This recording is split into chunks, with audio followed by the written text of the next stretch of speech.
पर कहर बरपा दिया। शेखपुरा में तो 50 से ज्यादा स्कूली छात्र गर्मी की वजह से एक एक कर बेहोश होने लगे, जिससे पूरे स्कूल में अफरा तफरी मच गई। बेगूसराय में भी तापमान 44 डिग्री के पार पहुंच गया, जिसकी वजह से वहां के मध्य विद्यालय में 18 छात्राएं बेहोश हो गईं। स्कूल ने तुरंत ही बच्चों को अस्पताल में भर्ती कराया। इसी तरह वैशाली में परीक्षा देने के दौरान 12वीं की एक छात्रा बेहोश हो गई। धधकती गर्मी का आलम यह है कि बिजली के ट्रांसफार्मर भी गर्मी के सामने पानी मांग रहे हैं।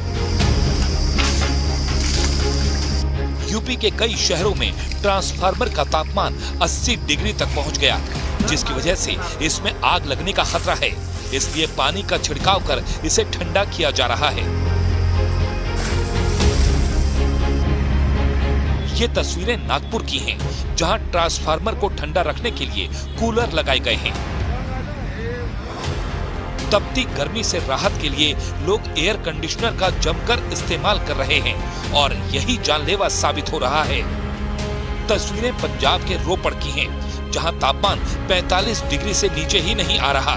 घर में लगा एसी भी गर्मी के आगे सरेंडर कर गया। गाजियाबाद में तो गर्मी की वजह से एक घर में लगा एसी तेज धमाके के साथ फट गया। चिलचिलाती धूप और झुलसा देने वाली गर्मी का सबसे ज्यादा असर राजस्थान के शहरों पर है। चूरू में पारा लगातार 50 पार बना हुआ है, तो राज्य के 11 जिलों में 48 डिग्री से ज्यादा का तापमान रिकॉर्ड किया गया। अब तक 122 लोगों की गर्मी से मौत हो चुकी है। हालांकि राज्य सरकार ने अब तक सिर्फ 4 लोगों की मौत की ही पुष्टि की है, लेकिन राजस्थान के कई शहरों में लू का रेड अलर्ट जारी है।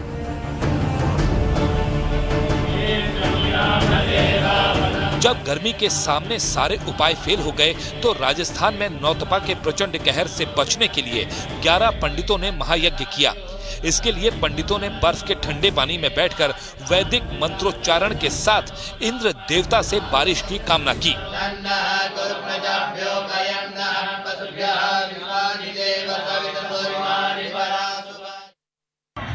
इस वक्त हम मौजूद हैं गोरखपुर में और इस मुख्यमंत्री महाराज योगी आदित्यनाथ विशाल जनसभा को यहां पर संबोधित करते हुए, देखिए सड़क के दोनों तरफ मैं तस्वीरें दिखाऊं तो हर तरफ यहां पर देखिए काफी ज्यादा तादाद में गोरखपुर वासी जो है मुख्यमंत्री योगी आदित्यनाथ और रवि किशन को देखने के लिए यहाँ पर पहुंचे हैं। सर, किस तरीके से आप देख रहे हैं इस विशाल रोड शो? और दूसरी तरफ विपक्ष में 2 शख्स, खासतौर से अखिलेश और राहुल, कहते हैं कि इस बार एनडीए 200 के नीचे रहेंगे। देखिए, पूरब, पश्चिम, उत्तर, दक्षिण, जहां कहीं जाएंगे 6 फेज के इलेक्शन हो चुके हैं। अंतिम और 7वें फेज का इलेक्शन 1 जून को है। पूरे देश के अंदर एक ही नारा गूंज रहा है, एक स्वर से लोग बोल रहे हैं कि फिर एक बार मोदी सरकार है और अब की बार 400 पार। तो स्वाभाविक रूप से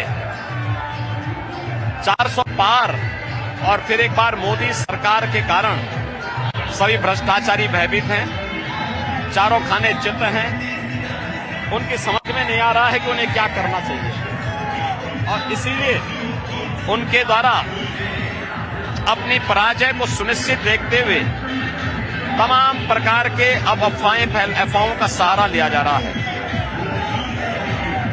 पूरा देश मोदी जी के साथ है।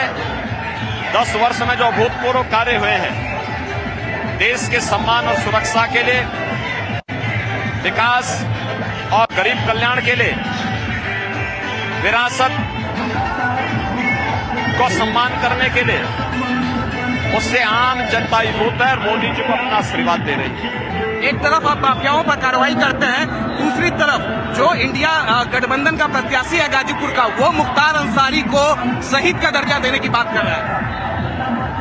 देखिए, उत्तर प्रदेश अब माफिया मुक्त लगभग हो चुका है। जो बाकी एक आध बचे होंगे उनको भी वे भी सफाया हो जाएगा।